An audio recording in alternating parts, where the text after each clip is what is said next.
Welcome everyone to the series of developmental biology. In this video lecture, I am going to discuss the concept of cell specification. Okay, means how cell become specified to a specific fate, and how we can explore next then how a cell of different organism use different mechanism for determining cell fate. As we know, I had already discussed cell fating, or how can we conduct an experiment of cell fate, and how uh, what are the experiments done in cell fate. So all these I have already discussed, so please go and watch this video and then come to this lecture. This is the specifying identity of a cell or mechanism of developmental patterning. So here an undifferentiated cells go through a process of maturation. What is mean in undifferentiated cells? So the undifferentiated cells means they are not differentiated or determined to a specific cell shape or structure or a fate. Okay, for example, let's we take a stem cell. A stem cell, if embryo is a whole made up of a stem cell, then it is called undifferentiated. That means it doesn't divide into a specific cell type, like a kidney cell, or like red blood cells, or WBC, etc.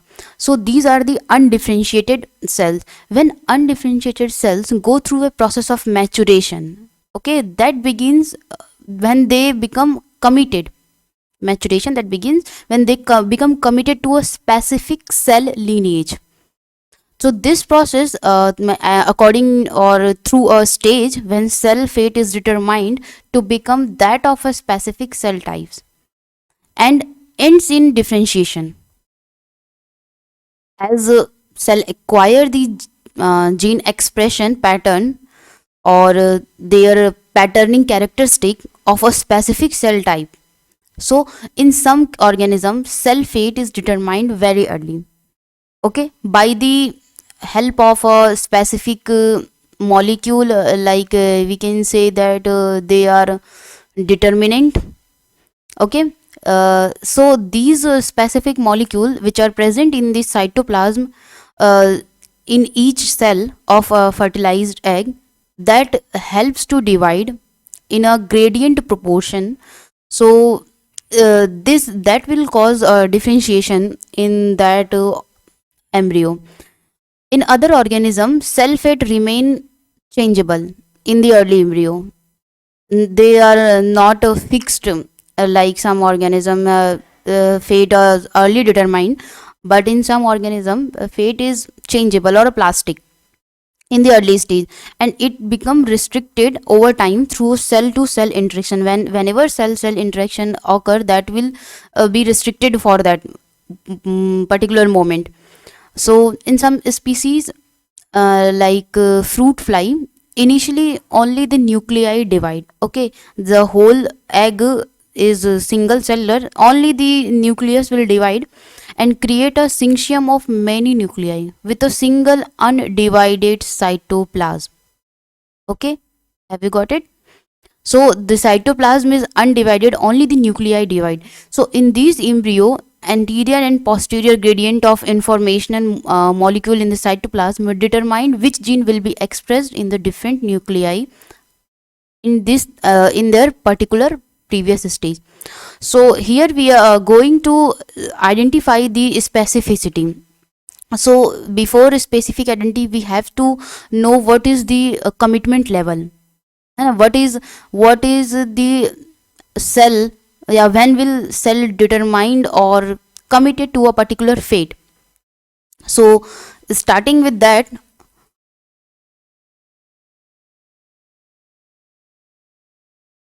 okay, there are various level of commitment. Before that, we have to study cell differentiation. What is cell differentiation? Cell differentiation is the generation of specialized cell type, that is called differentiation. I have already told, जैसे stem cell है उसको RBCs, WBC, kidney et cetera, all these cells में determine करना ही differentiate करना ही differentiation है। A process during which a cell ceases to divide and develop specialised structure elements and distinct functional properties, that is a cell's unique trait. वो अब uniqueness को आ चुकी है, जैसे कि स्टेम सेल है, अब वो आरबीसी में डेवलप हो चुकी है, तो अब उसमें एक यूनिकनेस है। आरबीसी का कलर होता है, डब्ल्यूबीसी का अलग कलर होता है, किडनी सेल्स का अलग कलर होता है। तो ये जो डिफ्रेंशिएशन है सेल का, वो कैसे होता है, जैसे एक एनालॉजी से मैं उसको अगर डिटरमाइन करूँ तो जैसे ये सैंड की जो ग्रेन्स हैं, सैंड है यहाँ पे अभी सी बीच के साइड में ऐसे फुल्ली अनडिफ्रेंशिएटेड फॉर्म में है, कोई भी एनर्जी नहीं है, कुछ भी नहीं है, ऐसे फ्रीली पड़ा हुआ है। लेकिन जब हम उसको एक स्ट्रक्चर में मोल्ड करते हैं, जैसे ये ऑक्टोपस के स्ट्रक्चर में जिसके जो पैर हैं उसमें बच्चों बच्चों ऐसे लपेटे हुए हैं, तो इससे हमें ये दिख रहा है कि इस तरीके की जो सेल है उसको किसी बाई फोर्स और एनर्जी के through, any type of energy और the kinetic energy, mechanical energy, उस एनर्जी से इसको एक मोल्ड किया गया है। तो अभी जो ग्रेन है उनको नहीं पता था कि ये जो आई का स्ट्रक्चर है हम ये फॉर्मेशन करेंगे, या फिर हम ये टेंटिकल्स जैसा स्ट्रक्चर का फॉर्मेशन करेंगे।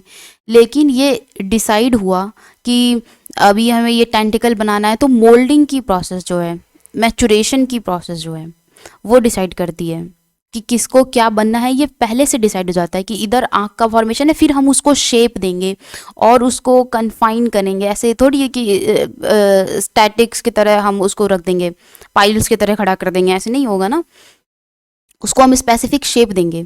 तो इसी तरीके से सेल भी होती है। सेल अभी अनडिफ्रेंशिएटेड फ्रीली बैठी हुई है, उसके बाद हम उसमें मोल्डिंग की प्रोसेस स्टार्ट करती है। तो वो प्रोसेस शुरू होती है ग्रेडियंट्स की वजह से। अभी जो प्रीवियसली मैंने बोला कि मॉर्फोजेन ग्रेडियंट प्रेजेंट होता है, that is present in the fruit fly, तो उस हिसाब से ये डिवाइड होता है। देन सेल फेट मैचुरेशन होता है। सेल के फेट जो डिसाइड हुआ है कि अभी ये आई का फॉर्मेशन करना है, इस इतने पोर्शन को हम लेग बना देंगे या बन जाएगा, तो उसके बाद उसका मैचुरेशन होता है। The process of becoming committed to a specific cell identity can be divided into 2 stages. तो सेल फेट मैचुरेशन के 2 स्टेजेस हैं, that is specification and determination. पहले फर्स्ट स्टेप है स्पेसिफिकेशन एंड देन सेकेंड है determination. Okay, तो कब हम बोलेंगे कि सेल का जो फेट है वो स्पेसिफाइड हो गया है, कब हम कहेंगे कि सेल फेट स्पेसिफिकेशन पे आ चुकी है? तो the fate of a cell और tissue is set to be specified when it is capable of differentiating autonomously, that is by itself. For example, जैसे कोई सेल है जो किस में है, ब्लास्टुला स्टेज में है, ठीक है, ब्लास्टुला स्टेज में है। तो अब हमने यहाँ पे हमें दो तरीके की सेल देखने को मिली हैं, ठीक है, 2 तरीके की सेल आपको देखने को मिल रही है। एक येलो कलर की सेल है और एक रेड कलर की सेल है। तो रेड कलर की सेल को जब हमने अलग से पेट्री प्लेट पे ग्रो किया तो वो मसल का फॉर्मेशन कर रही है, मसल सेल का फॉर्मेशन कर रही है। और येलो कलर की सेल को जब हमने अलग ग्रो किया तो वो नर्व सेल का फॉर्मेशन कर रही है। तो इसलिए हम इसको कहेंगे कि ये स्पेसिफाइड है, मतलब अपने आप ही सेल को पता है कि उसको क्या बनाना है। तो at the specification stage, commitment to cell identity is still labile, that is capable of being altered. Means कि स्पेसिफिकेशन स्टेज के टाइम पे, कि ये स्टेज है, जैसे कोई चीज़ ग्रो करती है तो उसके वेरियस स्टेज आते हैं ना, फॉर्मेशन, स्ट्रक्चर फॉर्मेशन के स्टेज आते हैं, इस तरीके से, इस तरीके से, इस तरीके से, उसके बाद किसी चीज़ का फॉर्मेशन होगा। अगर मैं फ़िश का फॉर्मेशन करके दिखाऊं, मतलब फॉर एग्जांपल ही बता रही हूँ, तो इस तरीके से जो फुल्ली स्ट्रक्चर बनेगा वो डिफरेंट डिफरेंट स्टेज पे आता है। तो जो सेल का भी स्टेज होता है डिफरेंशिएशन का, वो भी पहले स्पेसिफिकेशन में ही जाता है। स्पेसिफिकेशन के स्टेज तक सेल अभी लेबाइल होती है, मतलब सेल की आइडेंटिटी अभी चेंजेबल हो सकती है, उसको अल्टर किया जा सकता है। लेकिन जब सेल डिटरमाइंड हो जाती है तब वो ऑल्टरेबल नहीं होती है। मीन्स जो फेट होता है उसका, वो उसके स्पेसिफिकेशन के ही इक्वल हो जाता है, कि अब जो स्पेसिफाई वो हो चुकी है वही उसका फेट है, वही उसका फ्यूचर है, ठीक है। यहाँ पे जैसे लेबाइल का एक और एक्सपेरिमेंट है ये वाला। इस एक्सपेरिमेंट में क्या किया, अभी तो इन दोनों को अलग अलग ग्रो किया था, अब इन दोनों को साथ में ग्रो कर दिया, मतलब कि नर्व सेल के साथ एक वो मसल सेल को हमने पुट कर दिया। तो हमने देखा कि जो मसल सेल है वो भी नर्व सेल में, ये देखिए यहाँ पे जो मसल सेल है वो भी नर्व सेल का स्ट्रक्चर गेन कर रही है। Okay, that means the muscle cell change their fate and become a nerve cell. So this kind of specification, this kind of stage is called specified, capable of differentiating autonomously by itself, but cell identity is still labile. Okay, so next we go to the determination. What is determined? When we'll say a cell is determined, a cell or tissue is said to be determined when it is capable of differentiating autonomously even when placed into another region of the embryo or a cluster of differently specified cells in a petri dish. देखो बार बार term autonomously क्यों आ रहा है, क्योंकि अपने आप कर रहा है ना। अभी ब्लास्टुला से जब हमने उसको सेपरेट किया तो सेल का जो डिफरेंशिएशन है, मतलब सेल जो बन रही थी वो अपने आप बन रही है, लेकिन अपने आप बनने के साथ अपने आप जो बन रही है उस पर टिकी हुई है कि नहीं है। अगर टिकी हुई है तो डिटरमाइंड है, अगर टिकी हुई नहीं है तो स्पेसिफाइड है। तो जिस स्टेज तक वो चेंजेबल है उस स्टेज तक वो स्पेसिफाइड है।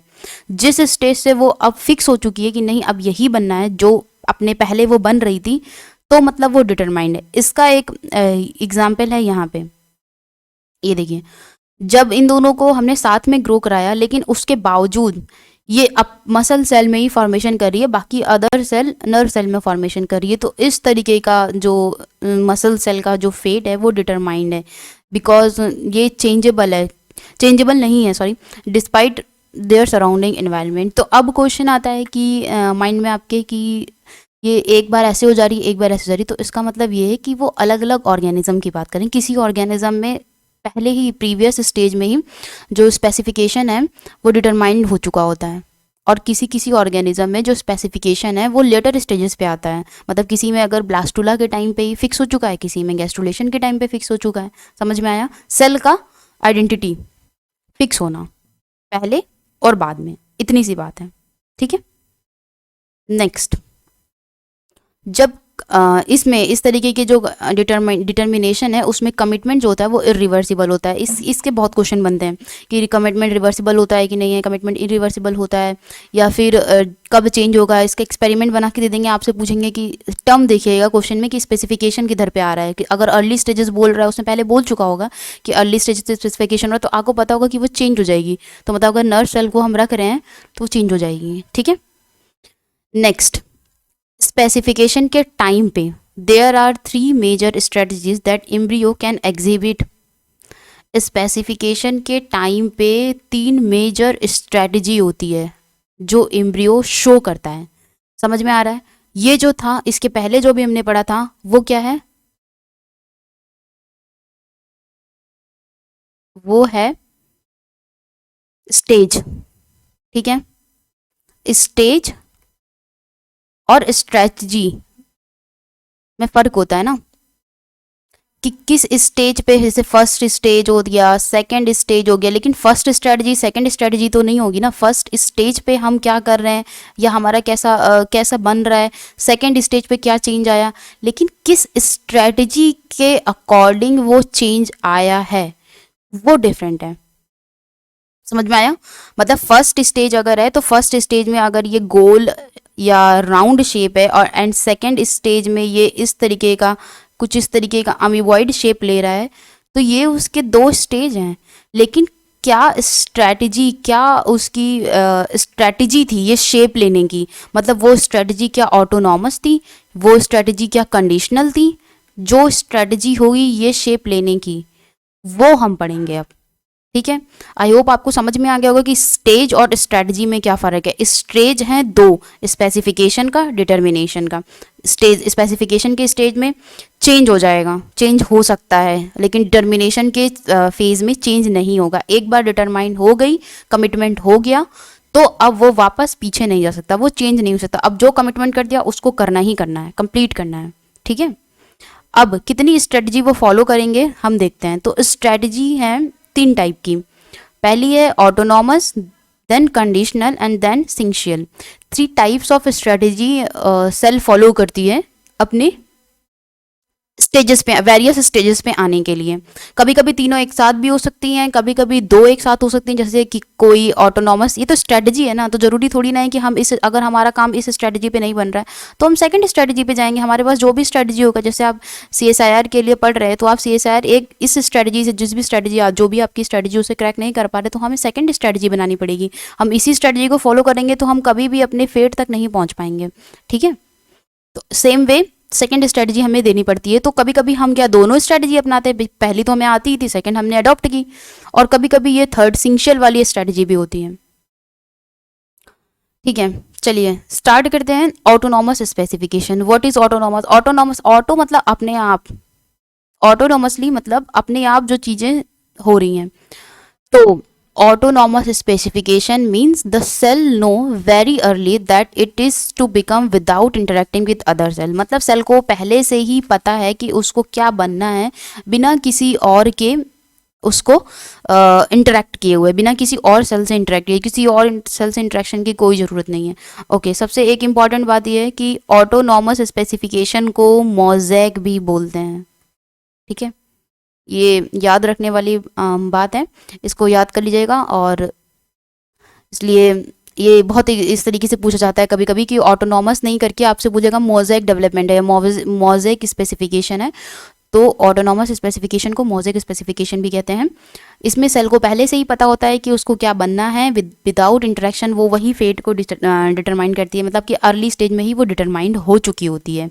ठीक है, so the blastomere of the early embryo are apportioned a set of critical determination factor within the egg cytoplasm, so called cytoplasmic determinant। okay, तो जो ब्लास्टुला होता है और जो ब्लास्टोमियर्स होते हैं, ब्लास्टुला के अंदर जो छोटी छोटी सेल्स होती हैं उनको ब्लास्टोमियर्स कहते हैं।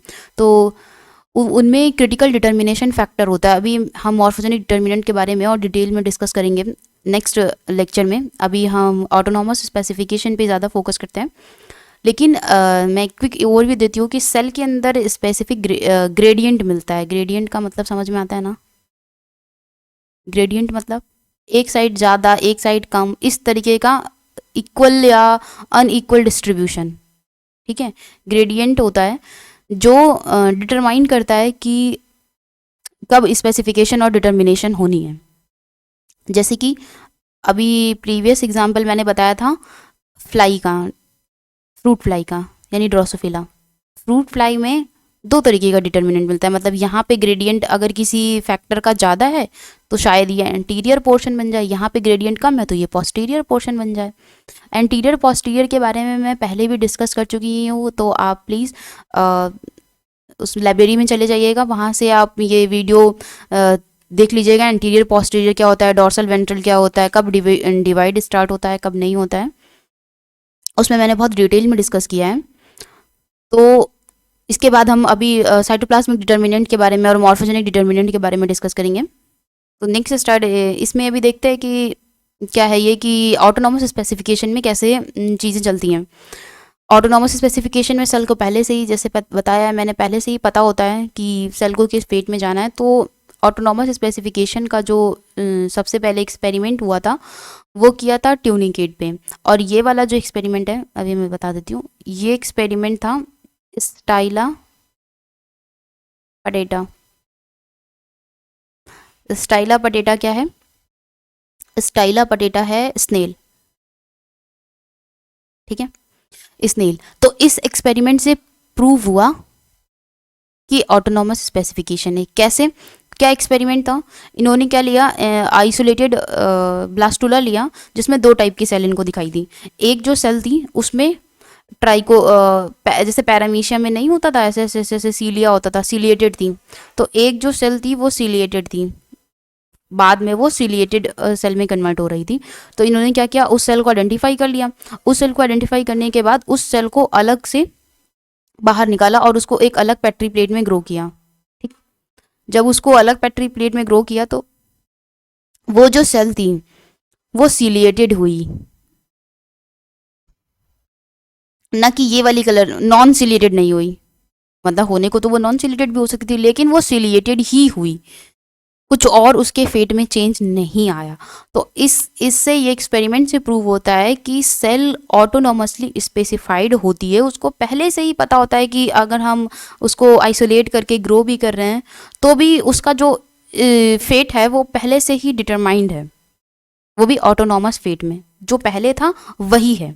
ओके, दैट्स इट, इतना सा पार्ट है ये।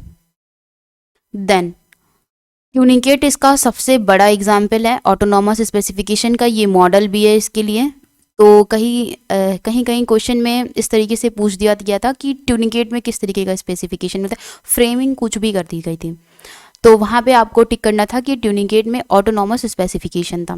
एक क्वेश्चन आया हुआ था लास्ट ईयर में। तो ट्यूनिकेट का एम्ब्रियो लिया हमने, मीन्स ब्लास्टोमियर लिया। तो ब्लास्टोमियर में इतनी सेल 8 सेल का फॉर्मेशन हो चुका है। ठीक है, अब ये आपको ये समझ नहीं आ रहा होगा कि ये 4.1 4.2 क्या है। देखिए, जैसे कि ये एक सेल है, ठीक, तो अभी मैंने इसका नाम रख दिया कैपिटल ए। अब ये डिवाइड हो गई तो ये हो गया स्मॉल है। अभी तो ये 2 है, लेकिन अभी ये और पीछे की तरफ डिवाइड होगी।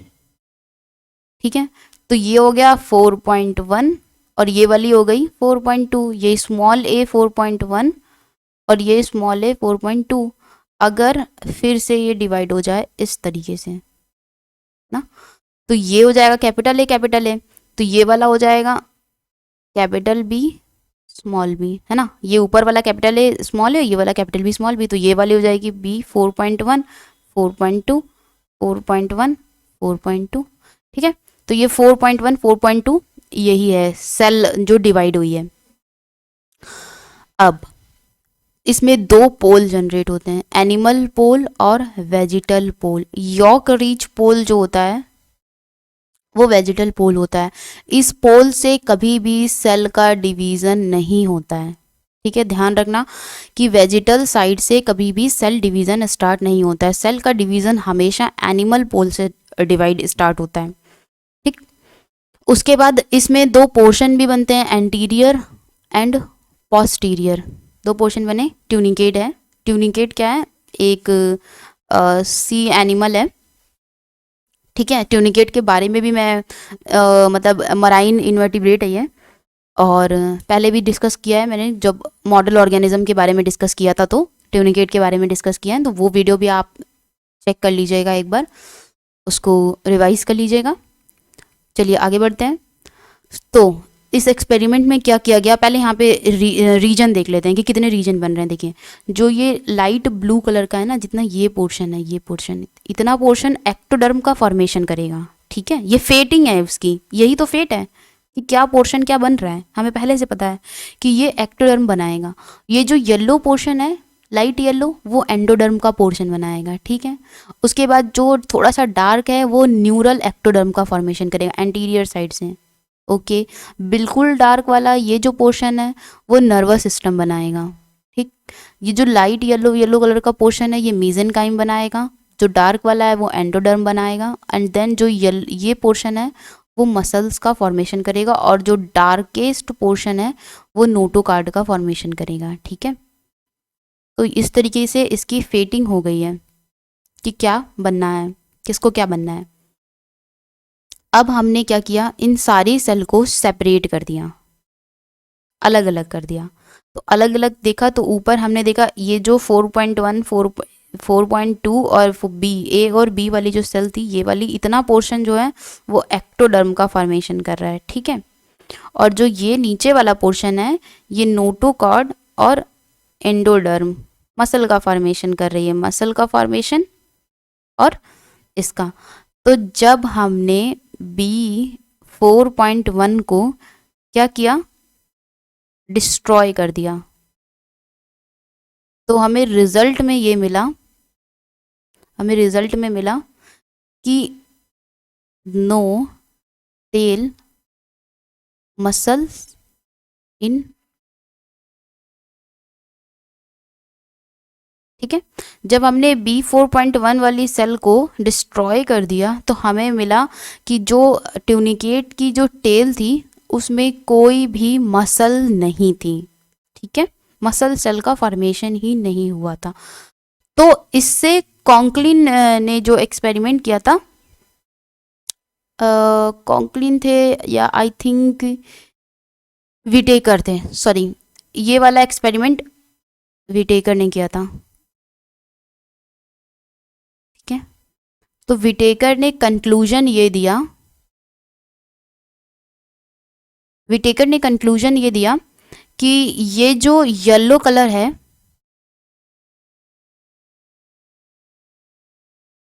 जो येलो कलर पिगमेंटेशन शो कर रहा है, उसमें डिटर्मिनेंट मिलता है, एक डिटर्मिनेंट, यानी कि कोई मॉलिक्यूल है,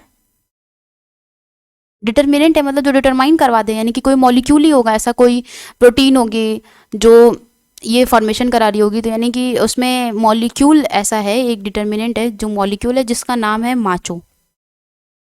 माचो नहीं, इसको यहाँ पे लिख देती हूँ, उस डिटर्मिनेंट का नाम है macho, MACHO, macho, Amul macho वाला माचो नहीं, ओनली माचो। सो जो माचो है वो ही क्या कर रहा है, मसल का फॉर्मेशन कर रहा है। तो जो माचो वर्ड है वो यहाँ से लिया है, माचो मीन्स मसल। कौन सी मसल?